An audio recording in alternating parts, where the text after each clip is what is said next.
Setiap detik, setiap waktu,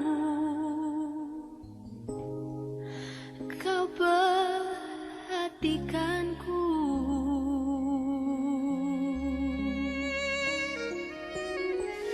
Kau Bapa yang setia, selalu menjagaku.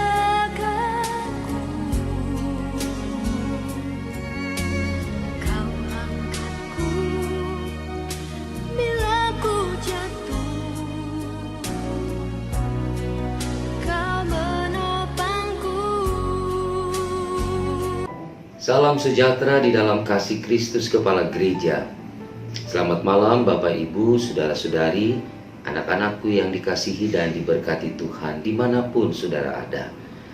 Malam ini kita ada di dalam ibadah keluarga yang di dalam kalender GPIB disebut dengan ibadah doa GPIB. Malam ini kita akan membaca dan merenungkan firman Tuhan. Namun sebelumnya mari kita berdoa, mohon bimbingan Roh Kudus dalam pelayanan firman ini. Kita berdoa.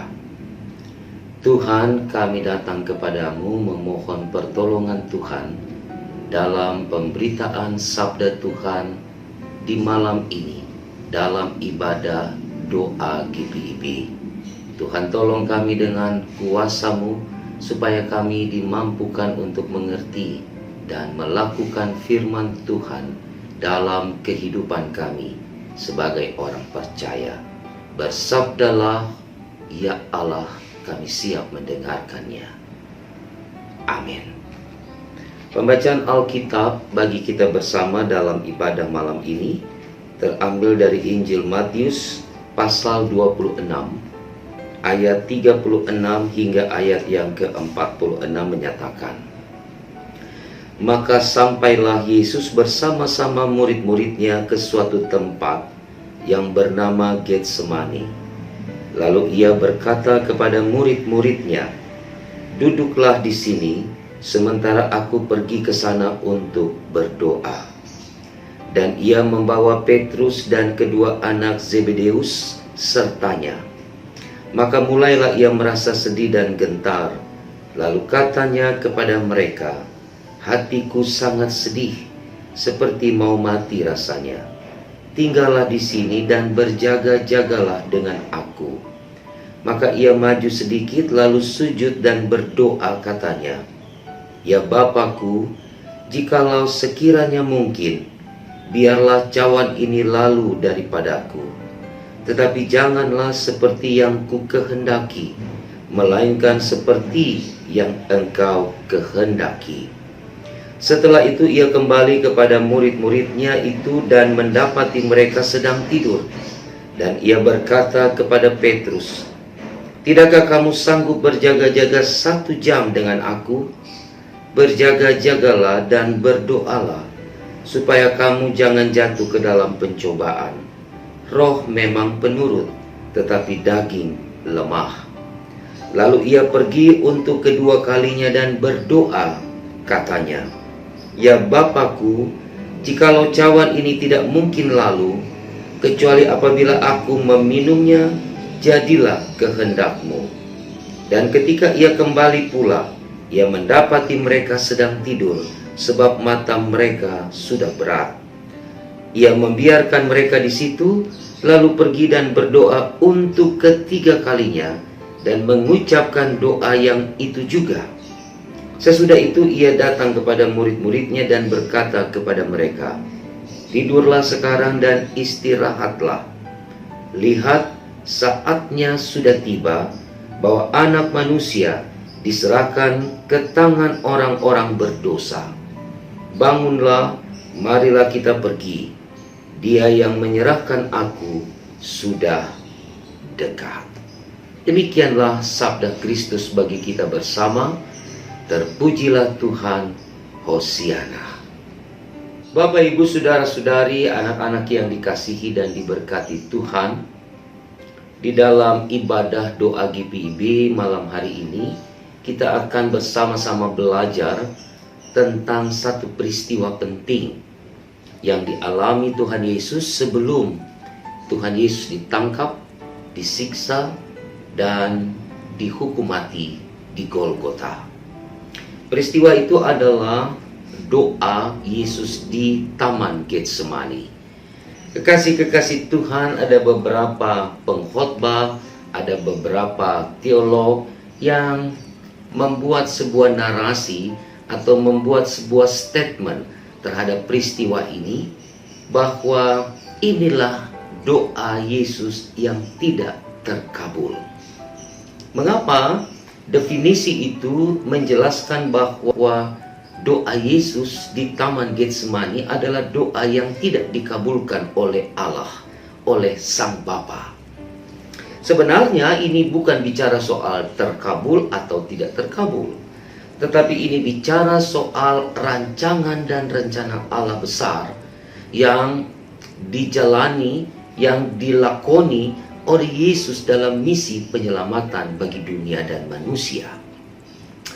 Kita membaca dalam perikop tadi bahwa Yesus membawa murid-muridnya untuk berdoa di sebuah taman yang bernama Getsemani.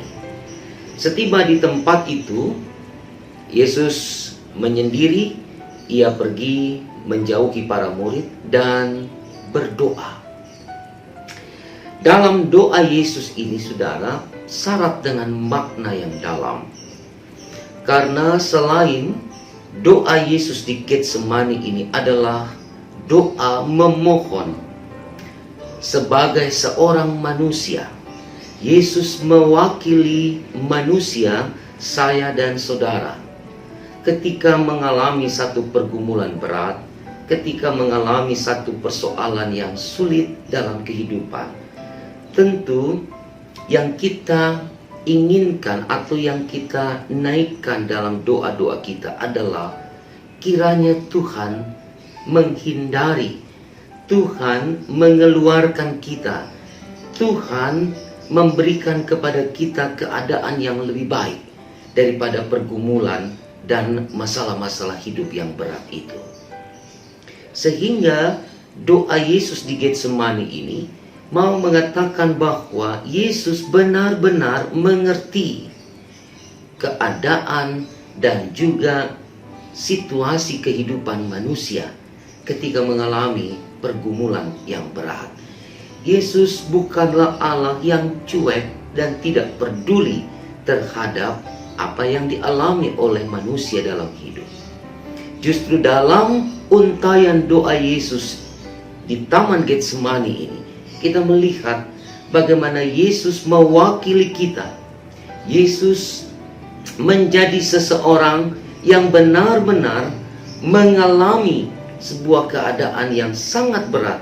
Bahkan dikatakan, saudara, di dalam ayat yang ke-38, lalu katanya kepada mereka, hatiku sangat sedih, seperti mau mati rasanya.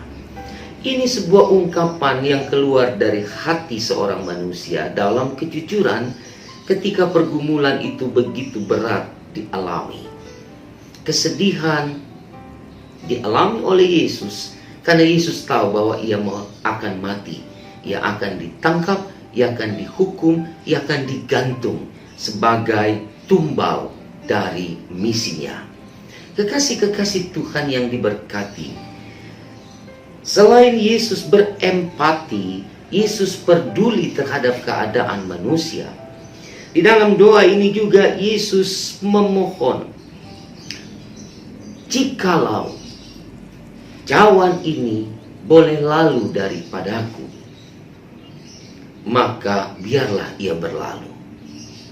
Yesus sedang tidak menawar kepada Bapanya supaya kalau boleh karya dan misi penyelamatan ini dihentikan di sini karena ia tidak sanggup untuk menjalaninya. Yesus sedang tidak membuat sebuah pilihan kepada Allah untuk mengabulkan apa yang menjadi penderitaannya sebagai seorang manusia. Mari kita perhatikan ayat 39 dalam perikop ini dikatakan, Maka ia maju sedikit lalu sujud dan berdoa, katanya, "Ya Bapakku, jikalau sekiranya mungkin, biarlah cawan ini lalu daripadaku. Tetapi janganlah seperti yang ku kehendaki, melainkan seperti yang Engkau kehendaki." Sepintas benar Yesus mencoba sepertinya untuk bertawar-menawar dengan Allah, dengan Bapanya yang memerintahkan agar ia menjalankan misi ini. Tetapi dalam kesedihan, dalam berat yang ia harus alami pada saat itu, beban yang begitu berat, beban yang begitu menyesakkan dirinya, dalam doa ini Yesus mewakili saudara dan saya pula untuk belajar pasrah dan menyerahkan secara totalitas apa yang kita alami terjadi dalam kehendak Tuhan. Dikatakan, "Jangan kehendakku." Ia boleh meminta, ia bebas meminta. Sebagai manusia, saudara dan saya juga bebas meminta apapun dari Allah dalam hidup ini. Tetapi digarisbawahi, saudara, bahwa apa yang kita minta, biarlah itu terjadi dalam rancangan dan kehendak Allah Bapa di sorga. Kekasih-kekasih Tuhan, ketika Yesus berdoa, ia kembali kepada murid-muridnya yang berjaga. Didapati bahwa murid-murid itu tidur, mereka tidak berdoa. Maka di dalam ayat 40 bagian B, Tuhan Yesus katakan kepada Petrus dan juga kepada murid-muridnya yang lain, "Tidakkah kamu sanggup berjaga-jaga 1 jam dengan aku? Berjaga-jagalah dan berdoalah supaya kamu jangan jatuh ke dalam pencobaan. Roh memang penurut, tetapi daging lemah." Ayat 40b dan 41 ini sebenarnya mau menegaskan pula sebuah kritik Yesus kepada kita, yang kadangkala melalaikan hal doa dalam hidup ini. Kita lebih mementingkan hal-hal yang lain, kita lebih mementingkan apa yang menjadi kebutuhan kita. Tetapi kita seringkali melupakan tanggung jawab sebagai seorang pengikut Kristus, yaitu berdoa dalam hidup ini. Kekasih-kekasih Tuhan, pertanyaannya, mengapa kita harus berdoa? Mengapa kita harus selalu membangun relasi dengan Tuhan Allah? Bukan hanya karena doa adalah napas hidup orang percaya. Bukan saja karena doa merupakan sebuah persyaratan di mana relasi itu dibangun. Tetapi doa juga merupakan sebuah kekuatan dalam hidup manusia untuk menjaganya dari pencobaan-pencobaan duniawi. Ketika hidup ini dibangun dalam doa, ada kepasrahan yang sangat tegas kepada Allah dalam hidup. Saya dan saudara menjadi pribadi-pribadi yang terus mengandalkan kekuatan Tuhan melalui doa-doa kita. Dan ketika doa itu menjadi sesuatu yang melekat dalam hidup kita, maka Yesus katakan, kamu akan dibebaskan, kamu akan jauh, kamu tidak akan jatuh dalam pencobaan. Karena dunia selalu menawarkan pencobaan. Dunia dalam kehidupan manusia selalu memberikan hal-hal yang membuat manusia terlena dan mengabaikan, melupakan Tuhan Allah dalam hidup mereka. Tetapi ketika kehidupan ini dibangun dalam doa, maka percayalah, kehidupan kita akan selalu dibentengi oleh kekuatan dan kuasa Allah. Dan doa yang dinaikkan, doa yang dipanjatkan, doa yang menjadi bagian dalam hidup kita adalah doa yang benar-benar menampakkan kepasrahan kepada Tuhan dalam kehidupan ini. Bapak, Ibu, saudara-saudari, anak-anakku yang dikasihi Tuhan, perikop ini menjelaskan sampai 3 kali Yesus berdoa dengan konsep narasi doa yang sama. Ini beberapa penafsir juga menafsirkan secara liar bahwa kenapa sampai 3 kali, kemungkinan Yesus terus menawar kepada Allah terhadap kesulitan dan beban hati yang dirasakan dan dialami oleh Yesus. Saya tidak melihat itu sebagai sebuah tindakan Yesus untuk menggugah hati Allah supaya membatalkan karya keselamatan yang Yesus kerjakan. Tetapi sampai 3 kali Yesus mengulang doa yang sama di malam itu di Taman Getsemani. Yesus mau katakan bahwa doa itu tidak cukup 1 kali. Dalam kehidupan ini setiap hal harus melakukan apa yang menjadi doa dan permohonan serta dialog dengan Allah dalam konsep kepasrahan dan penyerahan diri yang total. 3 kali Yesus berdoa dan setelah itu Yesus katakan kepada murid-muridnya, "Tidurlah sekarang, beristirahatlah, sebab waktunya, saatnya sudah tiba. Anak manusia akan diserahkan ke tangan orang-orang berdosa." Apa yang terjadi setelah Yesus berdoa 3 kali? Yesus menghampiri murid-muridnya dan Yesus menegaskan bahwa karya keselamatan yang dilakukannya untuk menjadi tumbal penebusan bagi dosa manusia tidak akan pernah berubah. Dia akan tetap terjadi dalam planningnya, dalam rancangannya. Dan karena itu dia tegaskan bahwa anak manusia akan diserahkan kepada orang-orang berdosa sebagai pengganti keberdosaan manusia itu.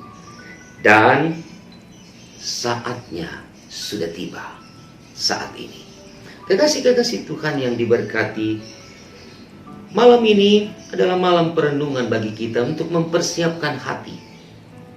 Bagi kita warga Sidi Gereja, kita akan diundang pada hari Jumat yang akan datang, 2 April 2021.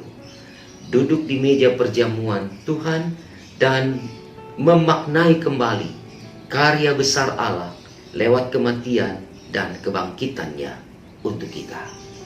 Sebagai warga gereja, mari kita belajar untuk tidak menjadi warga yang senantiasa hidup di dalam dosa, bergaul di dalam dosa, bangga terhadap dosa.